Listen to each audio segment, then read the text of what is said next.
Hey everybody, David the AI Guide here. Welcome to another episode and greetings from our interim studio as we rework things here. That's why it's been quiet for a couple of weeks. We've been actually moving our production studio, and this is a temporary space, and then after that we're going to have a permanent space in a few weeks, and then we're going to start doing upgrades to the production space. So thanks so much for tuning in. Today's topic is timely because it's about the Olympics, which closes tonight. And what does AI have to do with the Olympics, you ask? Well, a lot. So let's think about it. There were, I think, roughly 130 countries participating in the Olympics. So you've got not only athletes, but their trainers, their coaches, and other support staff and government officials coming from 130 countries to a given Olympics game. And this is the Winter Olympics we're talking about.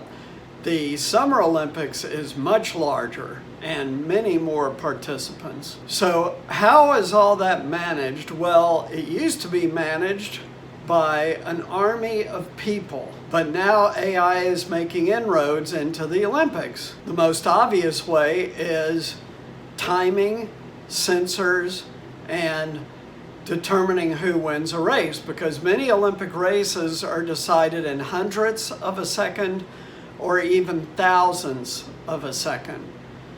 So last night there was a speed skating race, the mass start, and the end of that thing was insane because there was one guy way out in the lead, but the next three were all less than 100th of a second separated, and they only give 3 medals. So what used to happen in a situation like that? Well, only 3 Olympics ago, 12 years ago, before the advent of much improved sensors and the algorithms to drive them, that's where AI comes in, they would give a photo finish, right? And so they would have, the one person would have gotten the gold, and then they would have had a 3-way awarding of the silver medal, or the silver, if they were able to determine it by eye, the silver, and then 2 people tied for the bronze. Human eye cannot distinguish what I'm about to tell you. So I believe that the second place person was discernible by 100 or 200ths of a second. But the third place was only separated by 1/1000th of a second.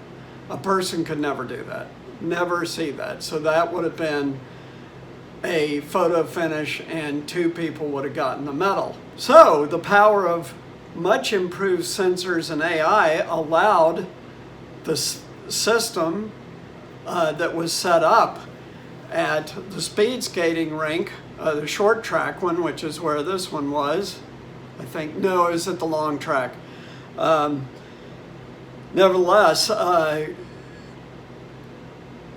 what AI has done is allowed them to discriminate down to 1/1000th of a second who wins and loses, which is good in one way, right? It's good in that it's very, very accurate about what place a person gets now. But it's bad in the sense that 3 Olympics ago, the person who was deemed to be 4th by 1/1000th of a second got no medal. And in the past, that person would have gotten a shared 3rd place medal. So, like we've talked about a lot here with AI, AI is dual-edged, right? Has good things and bad things. So the good thing is it really determines who wins. But it also determines more accurately who loses. So that's the plus and minus, but it's not just that. It wasn't just at speed skating. For example, proliferation of cameras and sensors has allowed them to be, the judging to be much more precise for all events at the Olympics, whether it's figure skating or different alpine skiing events like the half pipe freestyle event or the half pipe snowboard event. They can determine exactly how far out of the half pipe people get in terms of height, and they can see whether, for example, in figure skating, they landed a trick the slightest degree off perfect, right? So crooked, which they never could do that before. Very, very difficult to do by the human eye. And these sensors from the Winter Games 4 years ago are dramatically better. Why? The effort towards self-driving cars has driven insane improvements in sensor technology, and the same is true in totally different applications like quality control in factories, for example. But AI is used to figure out many, many other things too at Olympics now, like scheduling of events.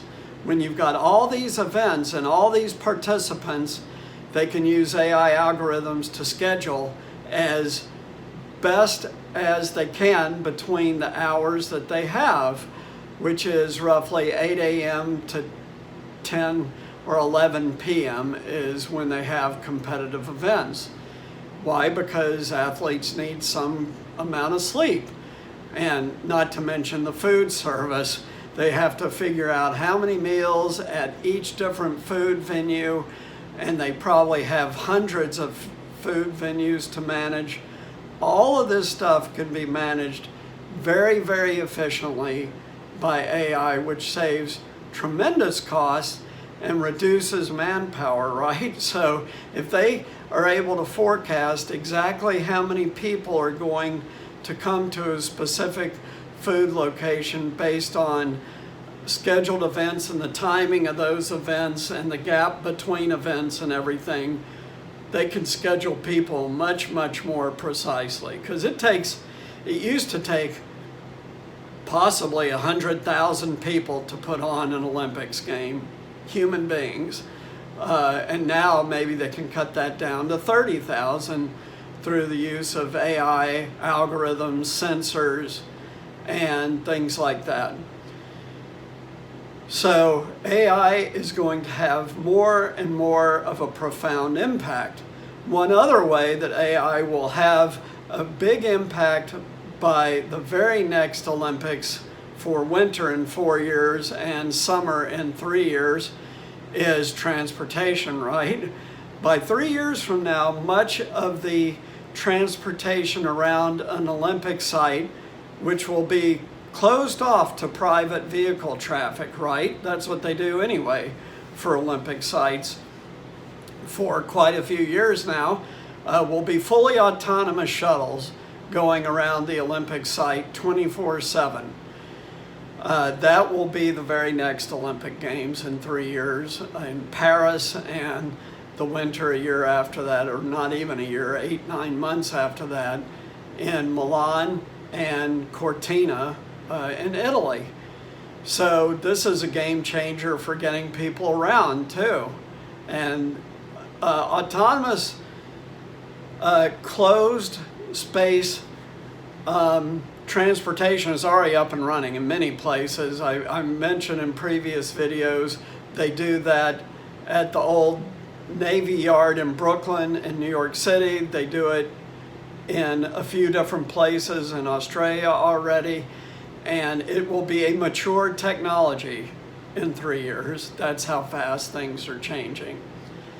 So AI is going to continue to impact the Olympic Games. It's already impacting the Olympic Games and making them more efficient, more precise, fewer people needed to run them, better scheduling, and a better management of living spaces and food provision and all kinds of things. So very, very interesting stuff.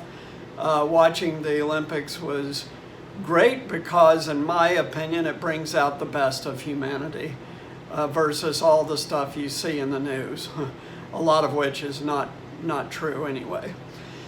So thanks so much for tuning in. Be sure to follow us on Facebook, Instagram, Twitter, LinkedIn.